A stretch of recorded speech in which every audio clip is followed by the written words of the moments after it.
আসসালামু আলাইকুম everyone, welcome back to my channel food parlour. আমন্ত্রণ জানাচ্ছি আমি তুলি হাসান নতুন একটা রেসিপি শেয়ার করার জন্য। আর আজকের রেসিপি হচ্ছে রোজ পটেটো। নামটা অদ্ভুত হয়তোবা শুনতে, তবে এই জিনিসটা দেখতে যেরকম সুন্দর, খেতেও সেরকম মজা এবং বানাতেও ঠিক সেরকমই সোজা। এটা কঠিন কিছু নয়, আলু দিয়ে বানানো হয়। এটা দেখতে অনেকটা আকর্ষণীয়, তাই বাচ্চারাও অনেক পছন্দ করে, সেই সাথে বড়রা তো করেই। তাহলে দর্শক আসুন দেখে নিই কীভাবে তৈরি করব এই রোজ পটেটোর রেসিপি। তো তার জন্য প্রথমেই আমাদের এখানে নিতে হবে আলু, পাতলা পাতলা স্লাইস করে কাটা।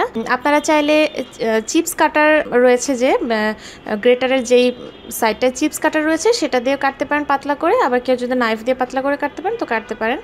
তো আমার কিছু আলু হালকা একটু মোটা হয়ে গিয়েছে।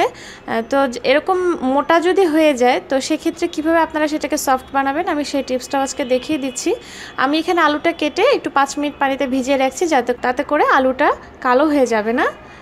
তো আলুটাকে আমি 5 মিনিট ভিজিয়ে রেখেছিলাম পানির মধ্যে। এখন আমি পানি থেকে আলুগুলোকে তুলে নিচ্ছি এবং তুলে আমি একটা কিচেন টাওয়েল দিয়ে আলুর থেকে বাড়তি পানিগুলো ভালো করে মুছে নেব। তো এতে আমি এখন দিয়ে দিচ্ছি 1 চিমটি লবণ, পরিমাণ মতো লবণ দিয়ে দিচ্ছি, যতখানি আপনাদের যার যার টেস্ট অনুযায়ী দিয়ে নেবেন। দিয়ে দিচ্ছি খুব সামান্য একটু মরিচের গুঁড়ো, সামান্য একটু গোলমরিচ আমি এখানে ক্রাশ করে দিয়ে দিচ্ছি। আর এগুলো নির্দিষ্ট পরিমাণ আমি বলছি না, আপনাদের যার যার টেস্ট অনুযায়ী আপনারা দিয়ে নেবেন। এবারে সবকিছু ভালো করে হাত দিয়ে মেখে নেব। মাখানো হয়ে গিয়েছে, এবার আমি আরও 5 মিনিটের জন্য একটা সাইডে রেখে দিচ্ছি, ঢাকনা দেবার কোনো প্রয়োজন নেই। তো হয়ে গিয়েছে 5 মিনিট। এবার আমি এইদিকে দেখতে পাচ্ছেন আমি কাপকেকের মোল্ড নিয়েছি, আর প্রত্যেকটা মোল্ডে আমি তেল মাখিয়ে নিয়েছি। কাপকেকের মোল্ড নেওয়ার কারণ হচ্ছে আলুটাকে যখন আমি পেঁচিয়ে রোজ বানাবো, গোলাপ ফুলের শেপ দেবো, তখন যেন সেটা সেট হয়ে থাকে তার জন্য। তো এখানে আলুগুলো দেখতে পাচ্ছেন যেগুলো মোটা করেও কাটা হয়েছিল সেগুলো কিন্তু অনেক নরম হয়ে গিয়েছে।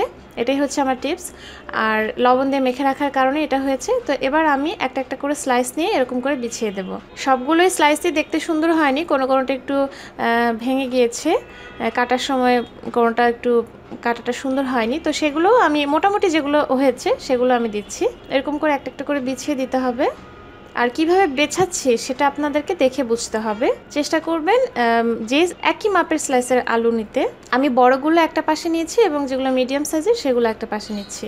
এবারে একটা মাথা ধরে এরকম করে পেঁচিয়ে পেঁচিয়ে এনে শেষ মাথা পর্যন্ত নিয়ে আসতে হবে। আপনারা একটু দেখে বোঝার চেষ্টা করুন, ভয় পাওয়ার কিছু নেই, কঠিন কিছু নেই। আপনারা অনেকে আটা দিয়ে গোলাপ ফুল বানিয়ে থাকেন, এটা অনেকটা সেরকমই। ওখানে আটা আর এখানে জাস্ট আলু দিয়ে বানানো। ব্যাস হয়ে গেল আমাদের গোলাপ ফুল। এবার আমি এটাকে একটা কাপকেক মোল্ডে নিয়ে নিচ্ছি, যাতে করে এটা শেপটা ঠিক থাকে। এরকম করে আমি সবগুলো বানিয়ে নিচ্ছি, যে কয়টা হয় আমি সে কয়টা ফুল বানিয়ে নিচ্ছি। এটাও বানানো হয়ে গিয়েছে। এবার এটাকেও আমি একটা কাপকেক মোল্ডে নিয়ে নিচ্ছি। এরকম করে আমি সবগুলো বানিয়ে নিচ্ছি, যতগুলো আমার হয় আমি সবগুলো রোজ একটা একটা করে বানিয়ে ফেলবো। তো সবগুলো বানানো হয়ে গিয়েছে। যেহেতু আলু মাঝে মাঝে একটা দুটো পাপড়ি একটু ছড়িয়েও যেতে পারে, তো এবার আমি এটাকে ওভেনে বেক করব। তবে তার আগে এর উপর দিয়ে একটু তেল ব্রাশ করে দেব। তো আপনাদের কাছে ব্রাশ না থাকলে সেক্ষেত্রে টিস্যু কিংবা তুলা পেঁচিয়ে ছোট বল বানিয়ে সেখানে তেল ভরিয়ে তারপরে এর উপর দিয়ে দেবেন। আর তেলটা দেওয়ার কারণে উপরে সুন্দর একটা কালার আসবে, আর এটা উপরটা অনেকটা ক্রিস্পি হবে, ড্রাই আউট হয়ে যাবে না। এবার আমি ওভেনে বেক করব এটাকে 200 ডিগ্রি সেন্টিগ্রেডে 20 মিনিটের জন্য আমি বেক করতে দেব।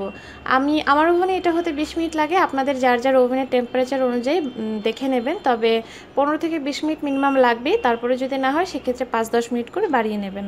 আর যারা চুলায় করতে চান তারা কেক যেভাবে চুলায় বানানো হয় সেভাবে করে করতে পারেন, তবে সেক্ষেত্রে বেশি সময় লাগবে। তো প্রায় 20 মিনিট পরে আমার এই আলুর গোলাপগুলো হয়ে গিয়েছে। এবার আমি বের করে নিয়েছি। একটু ঠান্ডা হলে আমি মোল্ড থেকে খুলে নেব, কারণ এটা অনেক গরম থাকে, এত গরম অবস্থায় ধরা যায় না। দর্শক, ঠান্ডা হওয়ার পরে আমি তুলে নিয়েছি একটা প্লেটে। দেখতে পাচ্ছেন কত সুন্দর লাগছে দেখতে, এবং খেতেও কিন্তু সেরকমই ভালো লাগবে। আপনারা যারা এখনও বানিয়ে খাননি তারা আমি আশা রাখবো অবশ্যই একবার হলেও চেষ্টা করবেন। এটা বিকালে হালকা নাস্তা হিসেবে খুবই ভালো খেতে, বাচ্চারাও পছন্দ করবে অনেক, দেখতে সুন্দর লাগার জন্য। আর দর্শক, কেমন লাগলো আমার এই রেসিপিটা অবশ্যই আমাকে জানাবেন। ভালো লেগে থাকলে অবশ্যই একটা লাইক করবেন। আর এরকম অনেক নতুন রেসিপি পাওয়ার জন্য আমার এবং আমার চ্যানেলের সাথেই থাকুন, সেই সাথে আমার জন্য দোয়া করুন এবং সবাই ভালো থাকবেন। আল্লাহ হাফেজ।